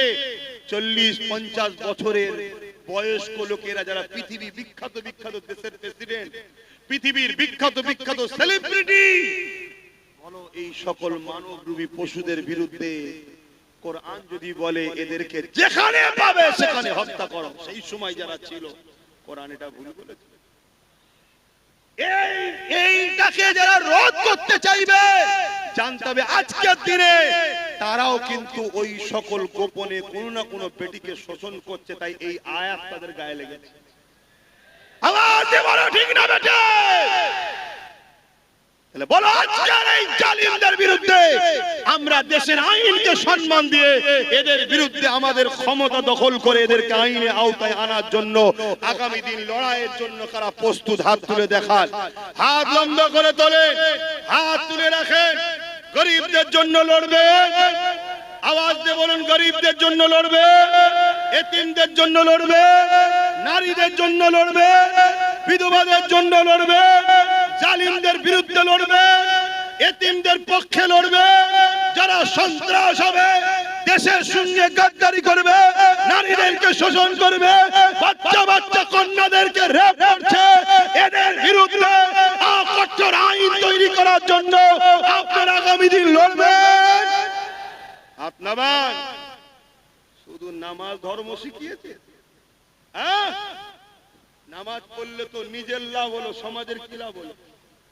আমার নামাজ পড়াতে রেপ বন্ধ যাবে? তোমরা সবাই নামাজ পড়লে রেপ বন্ধ যাবে? রেপ যখন করছে নেতার কাজের লোকেরা। এই দেখলেন না কিছুদিন আগে 17 বছরের একটা মেয়েকে রেপ করেছিল উত্তরপ্রদেশের সরকারের এমএলএ, তাকে আবার জামিন করে দেওয়া হলো, দেখলেন? তাহলে আবার পরবর্তীতে যাক সুপ্রিম কোর্টকে ধন্যবাদ জানাই, সে রেপকে নাকি স্টেটে দিয়ে জামিনকে নাকি আবার রুকে দিয়েছে। কথা বুঝে আসছে? তাহলে এই যে রেপ বেড়েই চলেছে, কন্টিনিউ নারীরা রেপ হচ্ছে। কাদের আমলে? কাদের আমলে? যেখানে বিজেপি শাসিত সরকার সেখানে রেপ বেশি হচ্ছে, ঠিক না বেঠিক? তাহলে আজকে বলুন, আজকে সেই বিজেপির নেতা অর্জুন সিং বলবে ইসলামে রেপ করা ভালো, তাহলে বুঝে নিতে হবে যে এ শয়তান নিজেই মনে হচ্ছে ওই কাজের কাজী হয়ে বসে আছে। বলেছে না বলে না? কিন্তু এর বিরুদ্ধে কেস হয়েছে না হয়নি? একে অ্যারেস্ট করেছে, কেন করেন? এটাই তো প্রশ্ন আপনাদের, আমি কিছু ভুল বলছি? কেন করেন? তাহলে তোমাদেরকে পাত্তাই দেয় না, তোমাদেরকে কিছু দাম দেয় না। তাই তোমাদেরকে যেখানে দাম দেয় না, তোমাদের দুশমনদেরকে যেখানে গার্ড দেওয়া হয়, তাদেরকে তোমরা সহযোগিতা করো।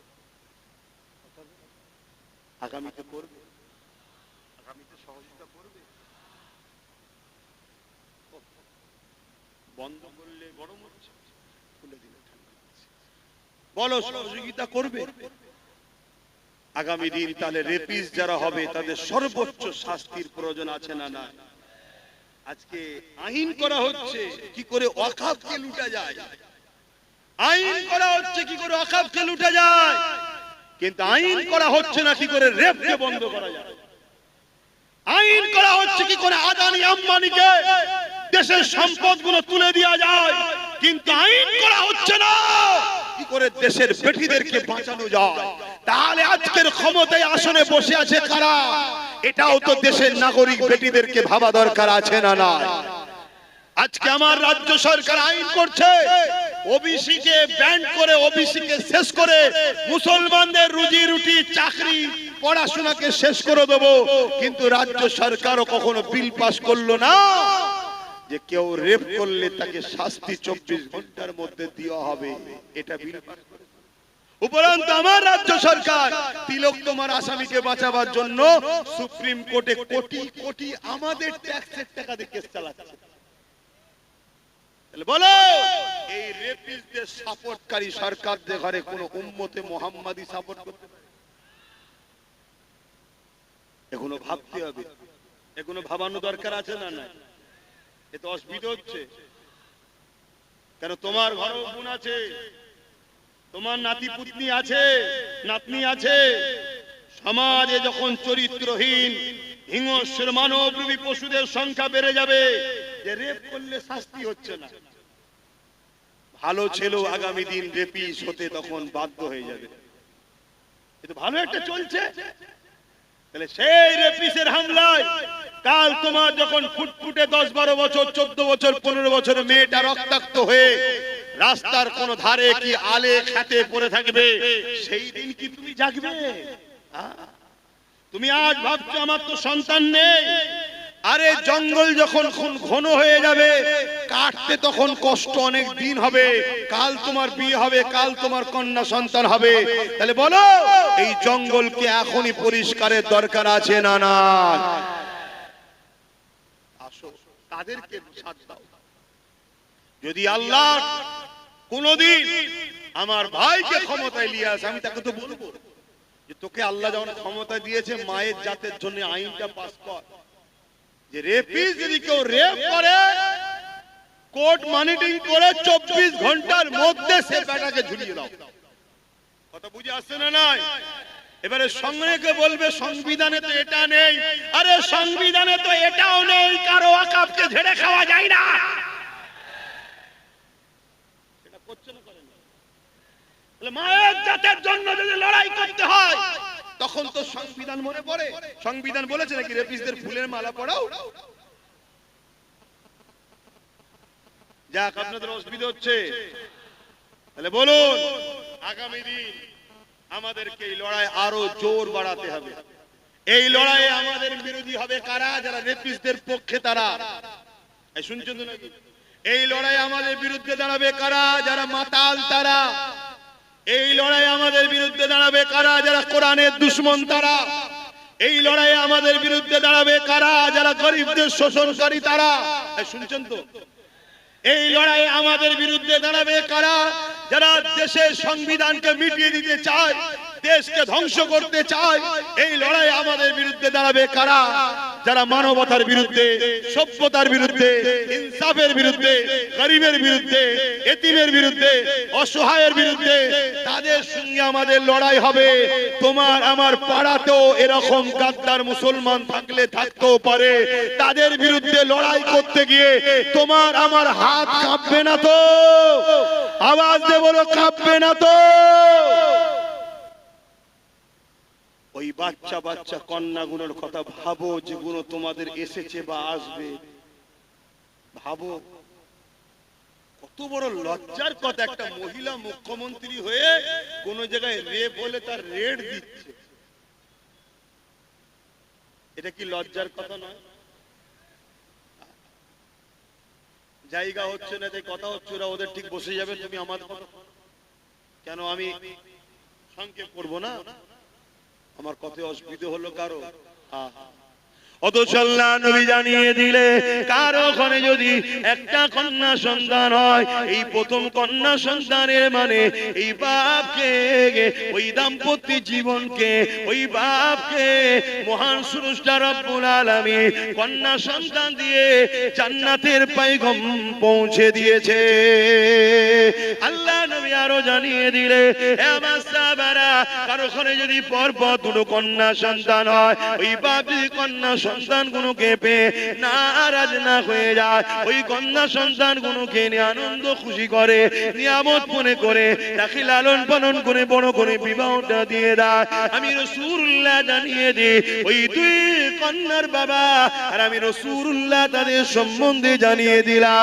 আমি রাসূলুল্লাহ ওই দুই কন্যার বাবাকে কিয়ামতের দিন শাফাত করে জান্নাতে নিয়ে যাব। আল্লাহ নবী আরো জানিয়ে দিলে, এ দুনিয়ার মানুষেরা, এ আমার বাপদানেরা, মায়েরা, বোনেরা, বিশ্বের নারীদেরকে জানায়, আমার ভাষা যারা বুঝবেন, যে কোনো ধর্মের হোক না কারো, ইসলাম নারীকে এত সম্মান দিয়েছে, ইসলামের মোকাবেলায় দাঁড়াবার কারো ক্ষমতা নাই। ইসলাম নারীকে এত সম্মান দিয়েছে, কেউ ইসলামের মোকাবেলায় আসতে পারবে না। ইসলাম জানিয়ে দিল, আমার রাসূলুল্লাহ বলে দিলে, কারো ঘরে যদি একটা, দুটো, তিনটে পর পর কন্যা সন্তান হয়, ওই তিন কন্যার বাবা যদি ওই তিনটে কন্যাকে পেয়ে ও খুশি না হয়ে আল্লাহ নিয়ামত মনে করে ওই তিন কন্যাকে লালন পালন করে তার বিবাহটা দিয়ে দিতে পারে, আমি রাসূলুল্লাহ জানিয়ে দিলাম, আল্লাহ নবী দুটো আঙুল তুলে দেখাচ্ছে, এই তিন কন্যার বাবাটা আমি রাসূলুল্লাহ আল্লাহ পাকের জান্নাতে পাশাপাশি থাকিব। আরো জোরে বলুন সুবহান।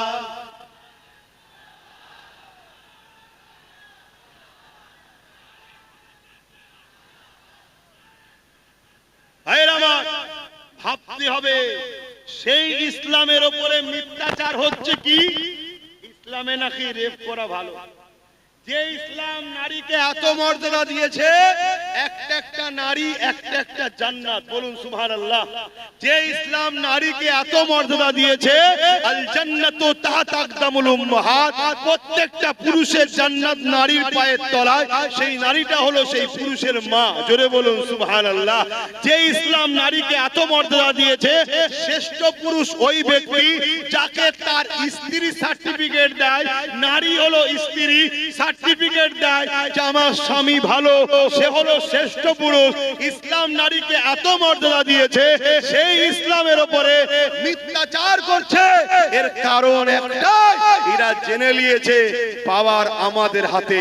তাই বলে যাচ্ছি, আব্বাস সিদ্দিকী কি করছো কেউ যদি জানতে চাও, কোনদিন যদি আমাদেরকে ক্ষমতা দাও, এই নারী বিদ্বেষীদের ঘরে তুলে নিয়ে যায়, এদের পাঁচা প্রশাসন দিয়ে লাল করে ছেড়ে দেওয়ার ক্ষমতা আমরা রাখি। আল্লাহু আকবার, জিন্দাবাদ জিন্দাবাদ, ইয়া রাসূলুল্লাহ ইয়া রাসূলুল্লাহ, আল্লাহু আকবার। নারীদের পক্ষে আছি তো নাকি? নারী বিদ্বেষীদেরকে প্রশাসন তুলে নিয়ে যে আইনের আওতায় এনে পাঁচা লাল করুক, এর পক্ষে আপনারা কি নয়? জোরে বলুন, হাত তুলে বলুন, পক্ষে নয়। কিন্তু প্রশাসন আমার আপনার কথা শুনবে কেন? আমি আপনি তো কে? উপরন্তু আমি আপনি যদি কোন রেপিসের পক্ষে, রেপিসের বিরুদ্ধে নাবি, ও মানে মজলুম নারী যে রেপ হয়েছে, সেই অসহায় বোনের পক্ষে যদি আমরা নাবি, প্রশাসন তোমাকে আমাকে মেরে তুলে দেবে। কেন? প্রশাসন এখন রেপিসদের হাতে কন্ট্রোল। আশাটা কি খারাপ লাগলো? প্রশাসন বন্ধুদের কিছু করার নেই, তারা চাকরি করছে, তারা বলছে জনগণ দেখে দেখে এই রেপিসদের ঘরেই বসিয়েছে, শিক্ষিতদের বসাই নেই। এক কথা মাথায় ঢুকছে? তাহলে বলো, পাপ একজন করে, সে যেমন পাপ করে জাহান্নামে, পাপীকে কেউ যদি পাপ করার ক্ষমতা যোগায়, সে কি জাহান্নামী নয়? কি বলছি শুনছো? একটু বোঝো, একটু জাগো, একটু দেখো। আজও নবী আমার মদিনা জমিনে তোমার আমার জন্য কাঁদতেছে, সেই নবী পাকের দ্বীন ইসলাম তোমার আমার কাছে রেখে গেছে। এ যুবকেরা, তরুণেরা, তোমার আমার কি দায়িত্ব নয় সেই রাসূলুল্লাহ দ্বীনের জন্য ভাবা? অসুবিধা হচ্ছে নাকি? জায়গা হচ্ছে না তো একটু চাপাচাপি করা যাবে? আর কোন লাইন নেই?